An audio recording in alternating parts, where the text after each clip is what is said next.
Mas como provamos ou temos certeza, convicção de que amamos a Deus? Porque a fé sem obras ela é morta. Nós precisamos ver, Deus deu prova, nós precisamos ter prova. Prova da nossa fé. Me fala da tua fé que eu mostro a minha fé pelas obras. Porque é muito fácil falar, não, eu creio. Às vezes creio que vou ganhar na loteria. É um pensamento positivo. Pensamento positivo. A fé é aquilo que você espera, convicção, certeza de que existem coisas que não vemos, sim, mas o teu agir, o teu mover, o teu falar testificam a tua fé. Se realmente você crê e continua a esperar e não desiste, então nós temos visto isso. Nós temos entendido da parte de Deus que o maior inimigo da igreja, meu e seu, da tua família, dos teus sonhos, o maior gigante, irmão, não é o diabo, nem seus demônios. Já foram vencidos na cruz do Calvário. O maior inimigo é a falta de conhecimento. Nós temos visto isso porque a palavra de Deus diz lá em Oséias 4:6. Não precisa ler, apenas ouça.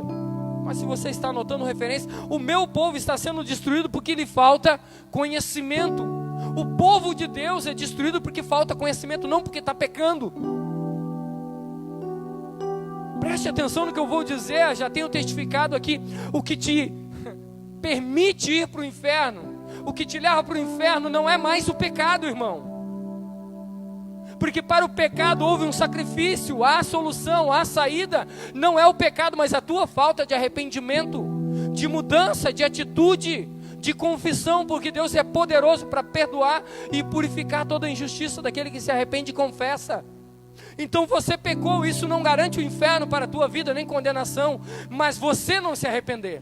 E como se arrepender daquilo que você não conhece, ou que não foi exortado ou repreendido da parte de Deus? Por isso Deus exorta e repreende aquele que toma como filho, para corrigir você, para que você então possa ser feliz. Ah, mas isso é o Antigo Testamento, é a lei, o livro de Oséias. Não, Mateus 22:29, Jesus respondeu, Jesus nos fala novamente. Vocês estão enganados porque não conhecem as Escrituras nem o poder de Deus. Pode projetar para nós, Mateus 22:29. Vocês estão enganados. Uau, engano, mentira. O diabo não pode te vencer, os filhos de Deus, o inimigo não toca. Ele pode te convencer ou te enganar. Então ele diz, vocês estão enganados. Por quê? Porque não conhecem as Escrituras, nem o poder de Deus. Nos últimos tempos, o conhecimento se multiplicaria. E não é somente o conhecimento humano, mas o conhecimento de Deus. Aquele que tem sede, aquele que tem fome. Ah, meu irmão, como é fácil você buscar conhecimento através dele, a intimidade com Deus, experiências sobrenaturais, algo maravilhoso. Nós temos vivido coisas inimagináveis. Você que está em casa, o milagre vai até o teu lar. O batismo do Espírito Santo, a libertação, a cura, Deus te alcança, porque a palavra te alcança. Paulo disse, eu estou preso, mas a palavra não está presa. Você pode aplaudir o Senhor, você que crê. A palavra jamais será presa. Porque também no livro de João, quero lembrar a você, isso precisa estar escrito nas tábuas do teu coração, a palavra ela é Espírito, é vida. João 6,63 diz, o Espírito é que vivifica. Não se aborreça comigo, mas a palavra de Deus é que a carne para nada se aproveita. As palavras que Ele tem dito são Espírito e é vida. Quando amamos a Deus, guardamos os seus mandamentos. Porque conhecemos a palavra, conhecemos a vontade de Deus, conhecemos o Espírito. Quando guardamos no nosso coração, nós guardamos o Espírito. Deus habita em nós e nós conhecemos a sua vontade. Então podemos ser convencidos por aquele que habita em nós e age em nós. Mas se você nunca ouviu a palavra de Deus, não há como ser convencido através do Espírito Santo do pecado, da justiça e do juízo. Não haverá arrependimento, então morrereis porque permaneceis nos vossos pecados. O inimigo pode te enganar. E a Bíblia diz, estão enganados por não conhecer a palavra, nem o poder de Deus. Mas para isso aqui está a igreja. Posso ouvir um amém? Porque a igreja é luz em meio às trevas. E a palavra é lâmpada para os pés e luz para o nosso caminho. Quando a igreja manifesta a palavra e nós somos a Bíblia viva.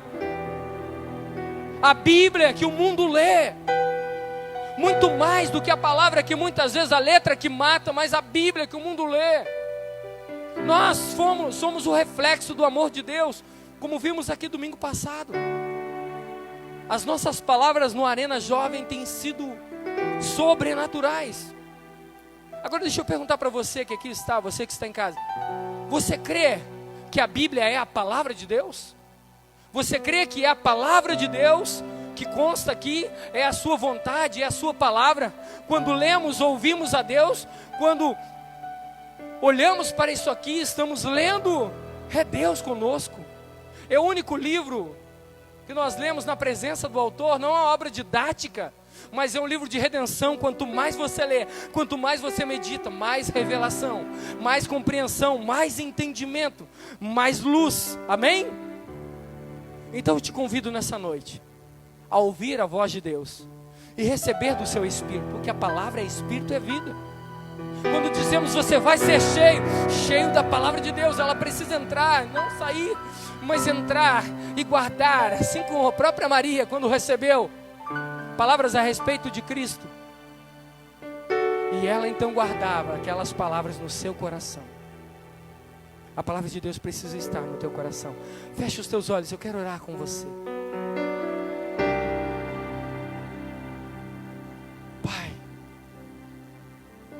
Tu enviastes o verbo vivo em carne e osso para habitar em meio de nós. Veio para os seus, mas os seus não os receberam, porque não creram em seu nome. Mas todos quantos receberam o poder de se tornar filho de Deus, porque creram no seu nome. Ele morreu e ressuscitou, mas enviou da parte do Pai para junto de nós o Espírito da verdade. A palavra é a verdade, que nos levará por toda a verdade e nos ensinará todas as coisas. Que eu seja apenas o instrumento, Senhor, em meio a tantos servos e servas, em meio a tantos dons, talentos, tantos ministérios, que o Senhor possa me usar nessa noite, para que o Teu Espírito flua neste lugar, neste lar, nessa família. Que haja convencimento, que haja arrependimento, que haja salvação, que haja cura, libertação, porque essa é a Tua vontade, Pai. Vem sobre nós e nos leva a viver eternamente. E a igreja diga amém, glória a Deus. Você pode aplaudir o Senhor? Eu quero convidar você, abra a tua Bíblia junto comigo, Eclesiastes 3, versículo 11. Vamos ler versículo 11 e 12. Hoje eu fiz uma chamada dizendo que havia uma palavra de Deus, porque você deseja ser feliz. Você quer ser feliz, você quer que as pessoas que você conhece, que te cercam, que você ama, e até mesmo aquelas que você não conhece, sejam felizes. A vontade de Deus é que você deseje a felicidade ao teu inimigo. E que havia uma palavra para o teu coração, e da parte de Deus. Porque eu creio que o Senhor vai descortinar. A luz virá sobre a tua vida, sobre a tua casa, sobre a tua família. A palavra de Deus é lâmpada e é luz para o nosso caminho. Abra então os teus olhos espirituais, os teus ouvidos espirituais, e fique atento ao que o Senhor vai falar a você. Não o que o pastor Carlos está dizendo, mas que o Espírito está ministrando ao teu interior. Eclesiastes 3:11 diz: Ele fez tudo apropriado ao seu tempo. Também pôs no coração do homem o anseio pela eternidade. Eu estou lendo em NVI, mas aqui nós temos Deus fez tudo formoso no seu devido tempo. Também pôs a eternidade no coração do ser humano. Deus pôs a eternidade no coração do ser humano. Deus pôs o anseio pela eternidade no meu e no seu coração. Mesmo assim, este não consegue compreender inteiramente o que Deus fez. Deus fez tudo formoso ao seu tempo. Diga, ao seu tempo. E Ele colocou a eternidade no nosso coração. O anseio pela eternidade. Sem que eu e você possamos compreender, sem que nós possamos entender inteiramente o que Deus fez. Eu não consigo entender isso que Ele fez de colocar a eternidade dentro de mim. Nós por si só não conseguimos. Versículo 12. Descobri que não há nada melhor para o homem do que ser feliz e praticar o bem enquanto vive. Na outra versão, sem ser NVI, sei que não há nada melhor para o ser humano do que alegrar-se e aproveitar a vida ao máximo. Você pode aplaudir o Senhor por essa palavra? Então nós temos falado, irmão, sobre conhecimento. Deus fez tudo apropriado ao seu tempo. Colocou nos nossos corações a eternidade, sem que nós possamos compreender, entender completamente isso que Ele fez. Que age em você, age em mim, age em nós, em todos nós que fomos criados por Ele. Descobri que não há nada melhor para o homem do que ser feliz e praticar o bem enquanto vive. Então nós estamos falando de algo apropriado e perfeito ao seu tempo. Existe uma eternidade proposta para nós e posta no nosso coração, que nós não conseguimos entender. Existe um senso, existe um desejo, um anseio pela eternidade. Você pode ver em muitas versões, vai falar sobre isso. E também que para o homem ser feliz, ele precisa praticar o bem enquanto vive. Sabe, existe algo que eu acredito que é comum a todas as pessoas. É comum a todas as pessoas, eu creio nisso, independente de quem ela é e onde ela anda, quem ela seja. Um desejo de todos que estão aqui, um desejo de você que está em casa. Eu acredito realmente que é o desejo de todos. Vamos ver uma coisa, quantos aqui querem ser felizes? Ninguém respondeu, muito baixinho. Quantos aqui querem ser felizes? Você que está em casa, você deseja ser feliz? Claro que sim, todos nós. Você deseja a felicidade de muitas pessoas. E hoje nós vemos, amados, que existem muitas estratégias dadas pelo mundo. Quando você abre a tua rede social, eu fiz isso. Vamos nos conectar, vamos nos ligar. Se você pode estar aqui, como estão todos, glória a Deus, cadeiras lotadas. Você que está em casa, há uma palavra. Talvez isso aqui está prendendo você, porque realmente é uma palavra para a tua felicidade. Você veio pelo motivo certo. Mas essa não será apenas mais uma estratégia como o mundo dá. Como os homens dão estratégia para você ser feliz isso, para você ser feliz aquilo. Todos os dias você vai ver receitas, se pode falar, para você ser feliz. Dicas, instruções para você ser feliz. Mas nós vemos que as pessoas, elas não conseguem, na sua maioria em si, por si só, não conseguem alcançar a felicidade, não conseguem ser felizes. Não conseguem. E muitas vezes, você quer ajudar, mas você também não é feliz, porque você também não alcançou essa graça.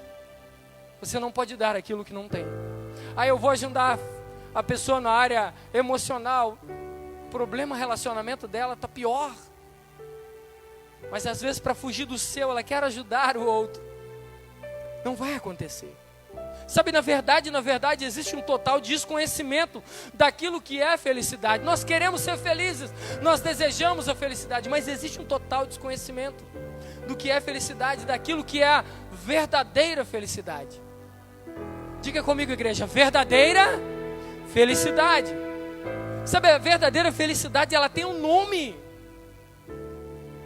e se chama Deus. Não existe felicidade verdadeira sem Deus. Fora de Deus não há felicidade, não há outra forma, não há outra maneira de encontrar a felicidade. A felicidade verdadeira, a alegria verdadeira, só tem se nós tivermos Deus. Aí entra o conhecimento. Você muitas vezes não sabe se ama Deus. Muitos ainda nem conhecem o amor de Deus e não sabem que Deus deu prova. Também você não sabe que ama Deus. Nós precisamos ter Deus, precisamos ter fé, convicção. A fé sem obras ela é morta, então é algo que me leva a transformação, a mudança de atitude, a mudança de vida. Ontem uma palavra maravilhosa no Arena Jovem sobre bullying. Irmão, o Espírito adora, explode em adoração, vendo um casal que tinha relacionamento mundano se consagrar por 2 anos, aguardando o tempo apropriado de Deus, para viver algo no centro da vontade de Deus. Então você vê o propósito se realizando, você vê Deus agindo e operando na vida e através dela. E quantos perdem a sua felicidade tentando buscar um atalho, uma receita, uma vontade mundana e humana que não estão nas Escrituras. Por mais que doa, Deus é Pai. E assim como o Pai, ao repreender, ao exortar, não vai gerar alegria, vai gerar tristeza, mas mais tarde, fruto de justiça. Amém? Você pode aplaudir o Senhor?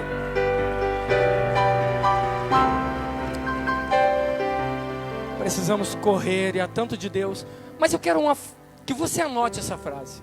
Eu quero que você não guarde essa frase apenas hoje, apenas essa semana, mas que essa frase possa te acompanhar em toda a tua vida. Enquanto Deus não for tudo na tua vida, nada do que Ele possa te dar será suficiente. Enquanto Deus não for tudo na tua vida, nada daquilo que Ele possa te dar vai ser suficiente. Você precisa tomar isso como verdade e crer. Enquanto Deus não for tudo na sua, na minha, na nossa vida, nada do que Ele possa dar será suficiente.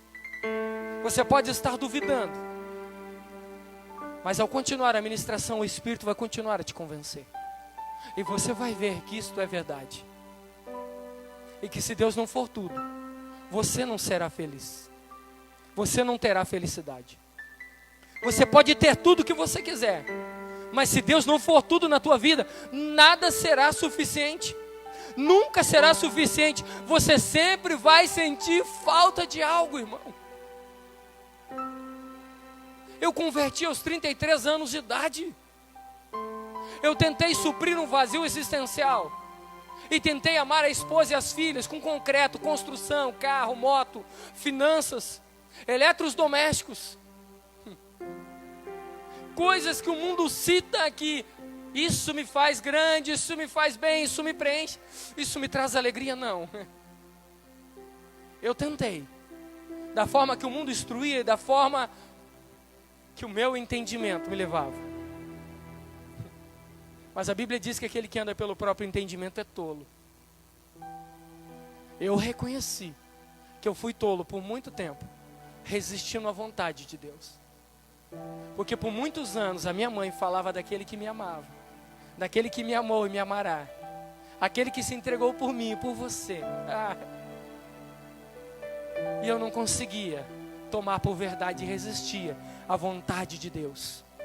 Mas entenda uma coisa, nós seres humanos, nós sempre queremos um pouco mais. Eu não sei você, talvez eu estou sendo injusto, mas eu acredito sinceramente que não. Nós desejamos sempre um pouco mais. Se temos um carro bom, nós queremos um melhor. Se temos uma casa boa, nós queremos uma casa ainda muito melhor. Se temos alguns bens, nós queremos mais bens. Não é assim, pastor. Será que não? Nós somos insaciáveis. Nós somos insaciáveis. E por sermos insaciáveis, nós servimos a Deus, às vezes, de uma forma confusa. Porque somos insaciáveis Nós confundimos o nosso servir a Deus. É isso que eu quero falar. Estar na presença de Deus, nós já vimos que não basta. Deus te ama, Ele provou. Mas o primeiro mandamento é amar a Deus acima de todas as coisas. Você precisa ter convicção, não de que Deus te ama. Isso nós sabemos, Ele é soberano e Ele nos ama. Ele provou. Você precisa amar a Ele. Como eu amo a Deus?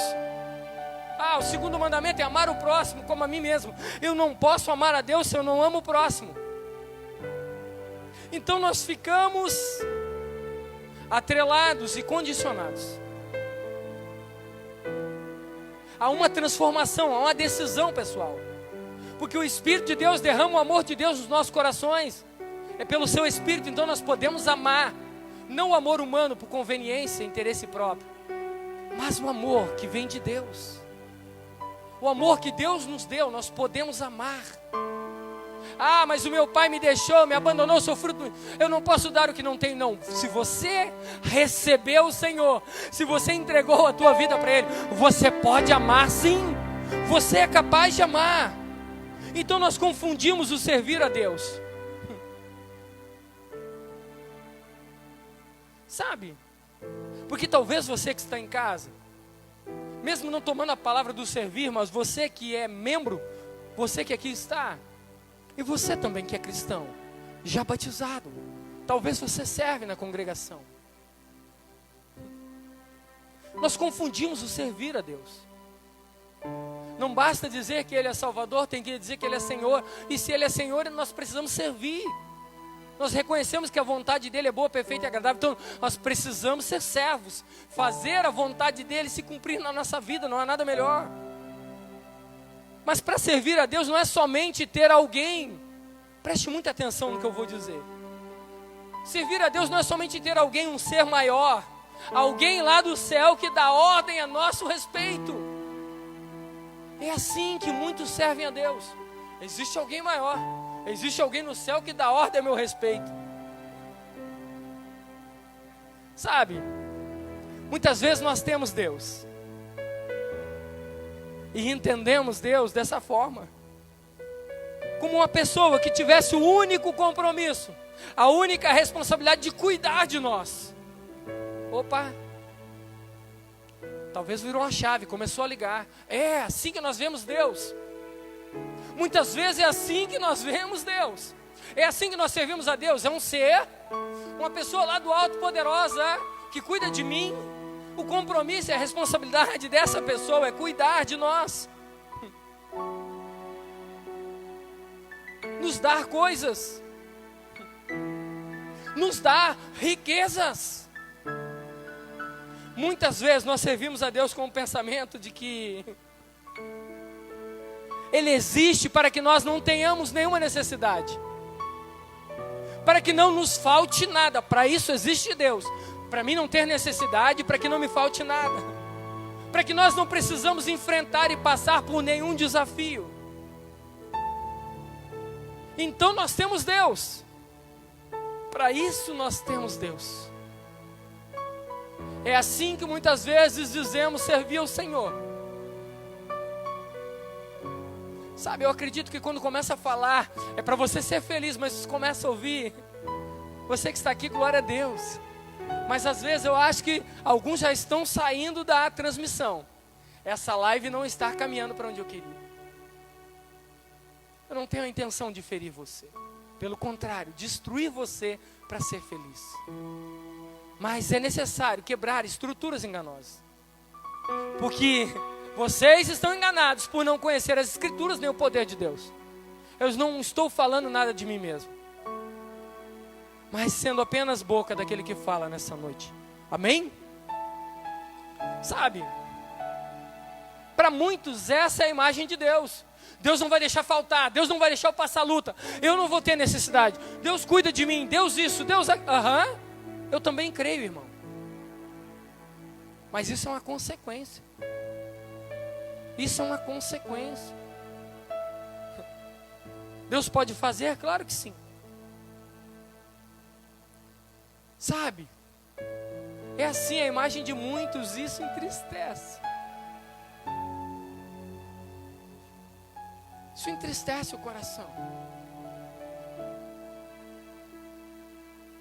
Por isso Paulo diz: não entristeçais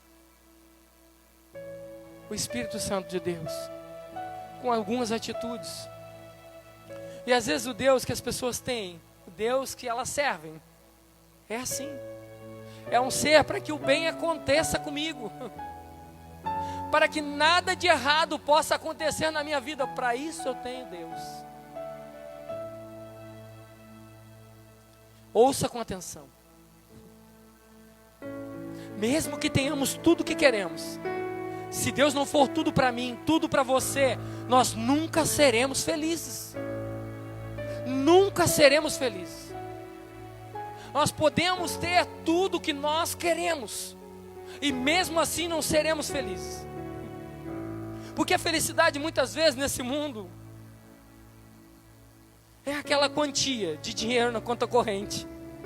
Ela está ligada a coisas palpáveis. Coisas palpáveis. Mas a verdadeira felicidade está ligada a Deus, não às coisas que Ele pode dar, não às coisas que Ele pode fazer, mas a Deus. A base da felicidade é Deus, e a eternidade, a qual nós não conseguimos entender. Então quando Deus coloca a eternidade em mim e você, e nós não conseguimos compreender, nós temos anseio em compreender, nós temos um senso, nós temos uma vontade, algo não supre, mas é a eternidade que Ele colocou dentro de mim e de você. Então muitas vezes nós não buscamos a Deus pela vida eterna, não buscamos a Deus porque passaremos a eternidade com Ele. Ele não é tudo para nós, Ele não é o alvo, o início, o fim das nossas vidas. Nós esquecemos que somos feitura dEle, somos dEle, para Ele, dEle são todas as coisas, e nós também fomos criados por Ele. Mas às vezes a nossa felicidade está num engano tão grande. Uma empresa, contratos, ótimo salário, belas casas, belos carros, uma posse, um poder, um governo, um domínio, algo sobre esta terra. E no entanto Deus é a verdadeira fonte, Ele é a base da felicidade constante e eterna. A felicidade verdadeira é a eternidade. Ele colocou. Pode deixar aqui no fundo o versículo de Eclesiastes 3:11. Nós não conseguimos entender, então você tenta suprir com tantas coisas, e é Deus. Somente quando você começa a meditar nessa palavra, você vai entender o que lá em 1 Coríntios 15:19, não precisa projetar, mas se você está anotando, abra a tua Bíblia. 1 Coríntios 15:19 diz: se a nossa esperança em Cristo, preste atenção, se limita apenas a esta vida, se a nossa esperança, a nossa fé em Cristo se limita apenas a essa vida, somos as pessoas mais infelizes deste mundo. Porque aqui Ele colocou no nosso coração o senso de eternidade, mas mesmo assim não somos capazes de entender a obra que Ele fez, de entender.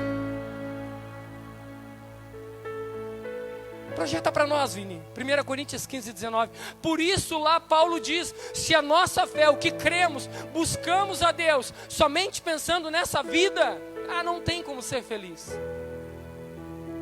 Somos as pessoas mais infelizes deste mundo, se apenas para essa vida que procuramos a Deus, se apenas para essa vida que cremos, desejamos, nos movemos e agimos, se a nossa esperança em Cristo vale apenas, ou se limita apenas para esta vida, somos as pessoas mais infelizes deste mundo.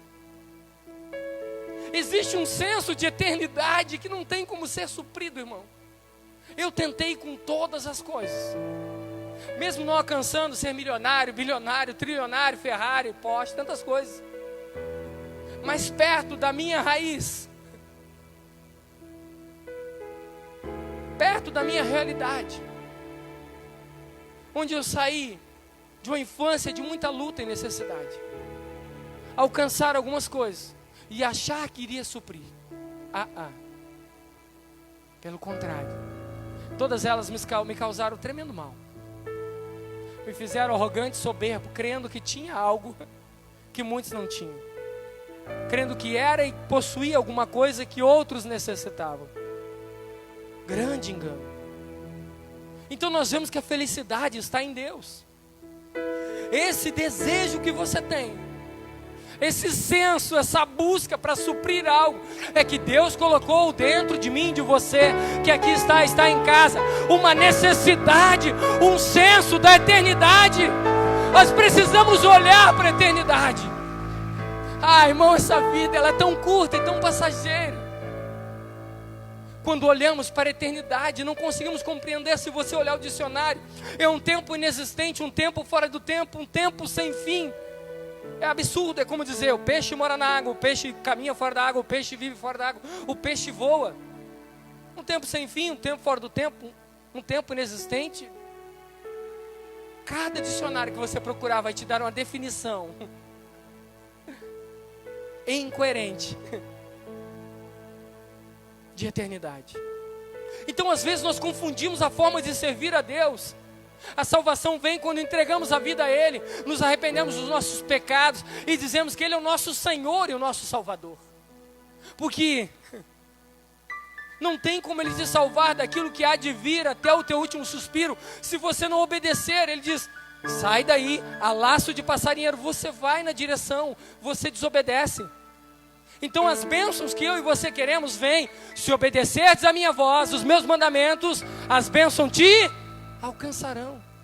Pastor, ora por mim, eu preciso de uma bênção. Eu preciso te dar uma instrução. Se você obedecer, você é abençoado, porque é Deus quem te abençoa, não sou eu. Eu sou apenas um intercessor, um sacerdote, um ministro. Vou à presença dele e dele trago a você a direção, a palavra.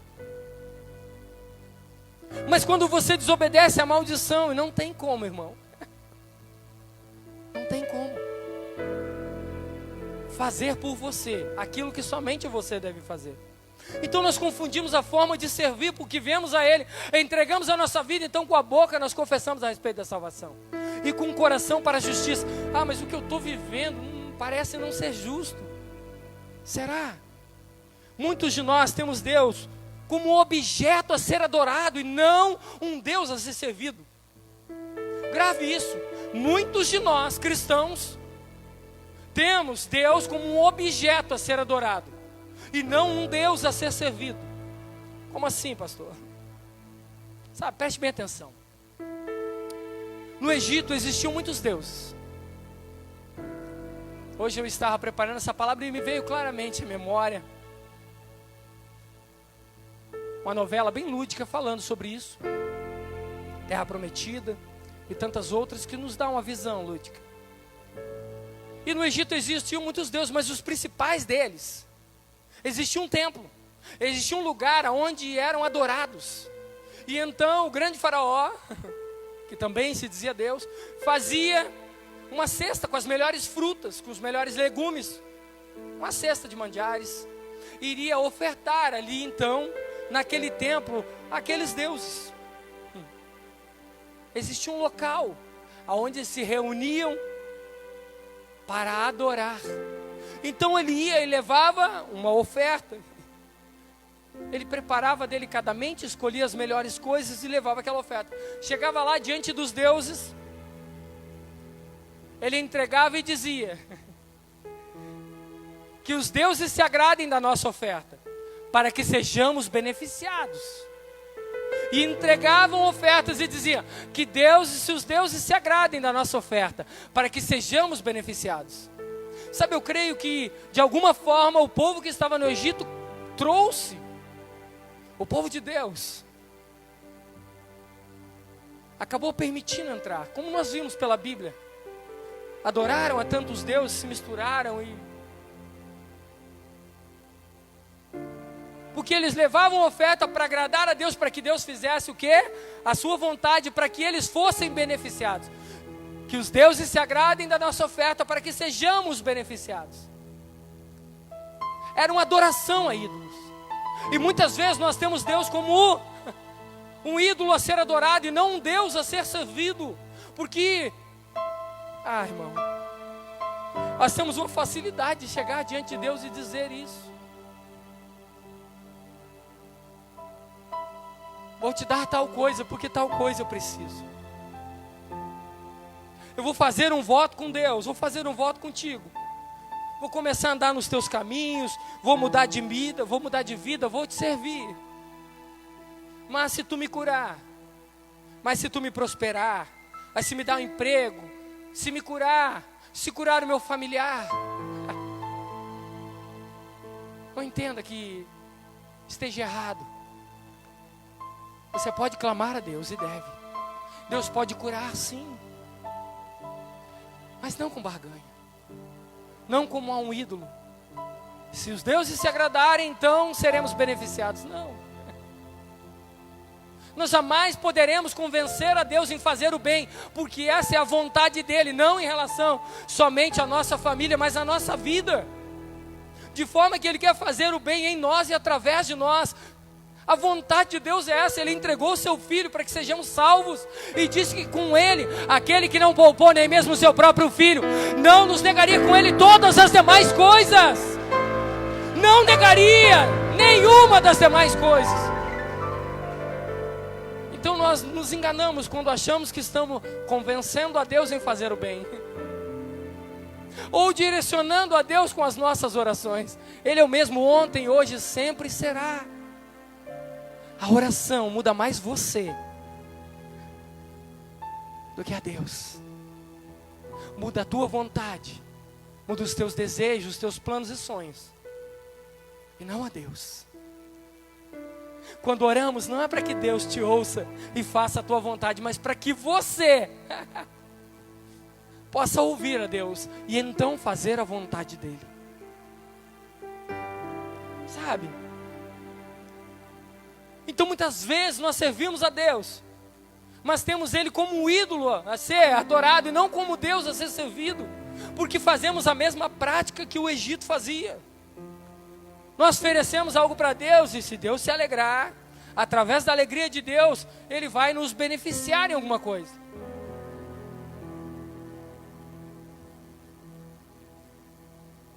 A nossa forma de servir a Deus é muito diferente da forma que Deus quer ser servido, em muitas vezes. Por isso a Bíblia diz que nós oramos, não recebemos porque não oramos, ou quando oramos, oramos errado, porque pedimos para a nossa necessidade, para o nosso prazer, para os nossos deleites.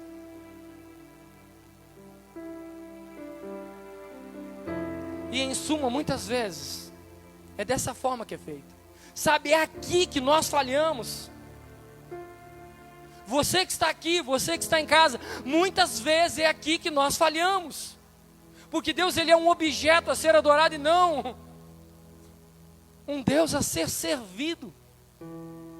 Eu não quero fazer a vontade dEle, eu quero dar algo que eu tenho em troca do que eu preciso. Sabe, servir a Deus não é simplesmente dizer: Senhor, me dá. Eu tenho intimidade com Deus, eu vou pedir, Ele vai me dar. Senhor, me cura. Não é apenas dizer: Senhor, abre a porta. Servir a Deus não é apenas dizer: Senhor, me livra. Senhor, me dá uma provisão. Todas as coisas cooperam para o bem daqueles que amam a Deus. E Deus fez tudo perfeito, no seu tempo. No seu tempo. Mas muitas vezes fazemos as coisas fora do tempo. E o máximo que fazemos é dizer: Deus, abençoa. Abençoa como? Se está fora do tempo em que Ele determinou, que Ele fez. No seu tempo Ele fez todas as coisas perfeitas. Mas nós fazemos do nosso tempo e do nosso jeito e dizemos: Deus, abençoa. Pastor, ora aqui para abençoar. Ai, Jesus.